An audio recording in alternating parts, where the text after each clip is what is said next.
تو یہ جو ہماری باڈی کی نیڈ ہے نا، کھانا پینا اور یہ جو خواہشات ہیں، جو یہ ان کا برداشت کرنا یہ بہت مشکل ہے. اور رمضان میں اللہ انہی 3 چیزوں پہ پابندی لگا دیتے ہیں.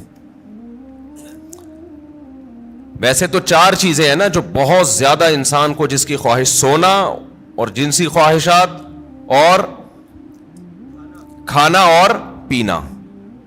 تو ان میں سے 3 اللہ تعالیٰ روزے کی حالت میں کیا کر دیتے ہیں؟ پابندی لگا دیتے. کھانا پینا اور جنسی خواہش آپ پوری نہیں کر سکتے.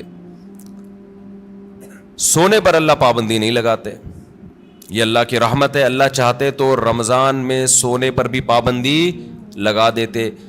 لیکن ما جعل علیکم فی الدین من حرج، قرآن کہتا ہے ہم نے دین میں تنگی نہیں رکھی. ایسا دین بنایا جو ہر دور میں ہر انسان کے لیے سوٹیبل ہو، اس کے لیے اس پر عمل کرنا ممکن. نیند کا سیٹ اپ، اس میں زیادہ پریشانی ہو جاتی اور عین ممکن ہے صحت کو نقصان ہونا بھی شروع ہو جاتا. تو رمضان کا مقصد لوگوں کی صحتوں کو نقصان پہنچانا نہیں ہے، لوگوں میں خواہشات پہ کنٹرول کرنے کا جذبہ پیدا کرنا ہے.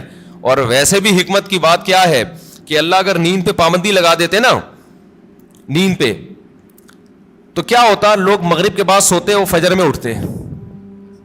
کیا خیال ہے؟ تو نیند ڈبل کر رہے ہوتے، اس کا کوئی فائدہ نہیں تھا.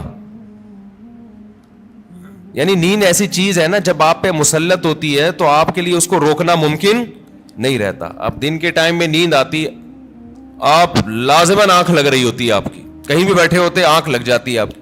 یا پھر لوگ کیا کرتے، اتنی لمبی لمبی راتوں کو نیند لے لیتے، تو جو مقصد ہے وہ حاصل نہیں ہوتا. کھانے میں بھی ایسا ہی کرتے ہیں لوگ. بھائی انہوں نے کہا کہ بھائی صبح صادق سے لے کے مغرب تک کھانے پر پابندی ہے، تو مغرب سے کھانا شروع کرو، سحری تک نان اسٹاپ. اور کھاتے ہیں الحمدللہ پاکستانی قوم، غربت مہنگائی میں بھی دبا کے پھوڑنا پھاڑنا لگا ہوا ہے. لیکن آپ جتنی بھی اسپیڈ سے جتنا بھی کھا لیں، اس کے بعد بھی بہرحال چند گھنٹوں کے بعد آپ کا معدہ خالی ہوتا ہے. تو یہ صبح صادق سے لے کے غروب آفتاب تک اتنا ٹائم ہوتا ہے کہ نان اسٹاپ آپ ساری رات بھی پھوڑتے پھاڑتے رہیں، پھر بھی 5-6 گھنٹے بعد، سحری کے 6, 7, 8, 10 گھنٹے بعد معدہ کیا ہو جائے گا؟ خالی. اور وہ ٹینشن ہوگی. نہیں آ رہی بات سمجھ میں میرا خیال. تو اللہ میاں نے ہم سے نا یہ قربانی دلوائی ہے رمضان میں کہ تھوڑا منہ کو کیا کرو؟ کنٹرول. سب سے بڑا مسئلہ ہم نے علماء سے سنا ہے کہ جس آدمی کا اپنے منہ پہ کنٹرول نہیں ہے، باقی کسی خواہش پہ وہ کنٹرول نہیں کر سکتا. اور یہ بالکل درست بات ہے. دیکھو دنیا میں 2 قسم کے فلسفے ہیں.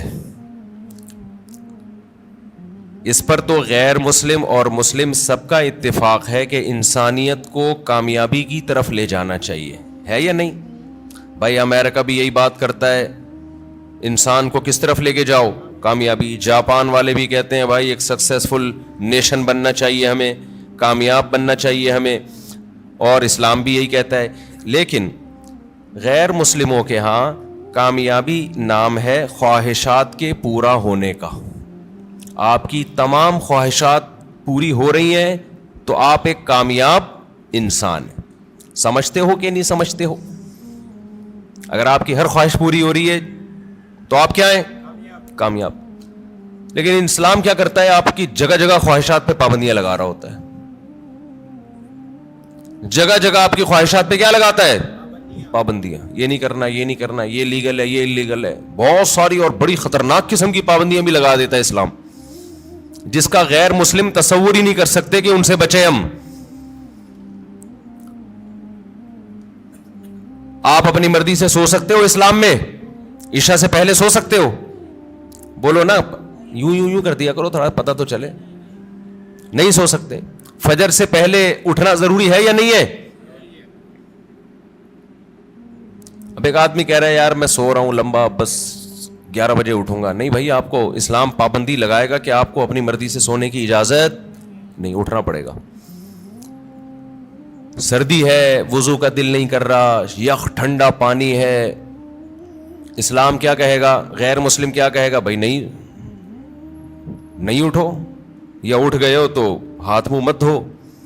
لیکن اسلام آپ پہ پابندی لگائے گا, آپ کو ہاتھ منہ دھونے پڑیں گے چاہے ٹھنڈ لگے یا نہ لگے. بلکہ سردیوں میں وضو کرنے میں حدیث میں آتا ہے بہت زیادہ ثواب ہے. ایسے گناہ جھڑتے ہیں جیسے درختوں کے پتے جھڑتے ہیں سردیوں میں. پھر اسلام آپ پہ پابندی لگاتا ہے حلال حرام کی پابندیاں. نظر بھی اٹھا کے دیکھنے نہیں دیتا کسی انٹی کو. کتنی سخت پابندی ہے یہ نہیں ہے. گورا سوچ سکتا ہے اس پابندی, وہ تو نائٹ کلب میں جاتے ہیں, شراب پیتے ہیں, اور اسلام کہہ رہا ہے کہ نائٹ کلب جا کے زنا کرنا تو بہت ہی بڑا جرم ہے. لا تقربوا الزنا, قریب بھی نہیں پھٹکنا. کوئی انٹی جا رہی ہیں اس نیت سے دیکھ لوں کہ یار کیسی ہیں, یہ بھی آپ کے لیے کیا ہے, ناٹ الاؤڈ. اچھا, جو غیر مسلم لوگ ہیں ان کے ہیں کہ انسان کی ہر خواہش پوری ہو, وہ سمجھتے ہیں کہ یہ کامیابی ہے. حقیقت پتہ ہے کیا ہے, جس کی ہر خواہش پوری ہوتی ہے وہ ڈپریشن کا مریض بنتا ہے. یہ بات خوب اچھی طرح کھوپڑی میں بٹھا لو. جس کی ہر خواہش پوری ہوگی وہ کیا ہوگا, وہ اسٹریس اور ڈپریشن میں جائے گا.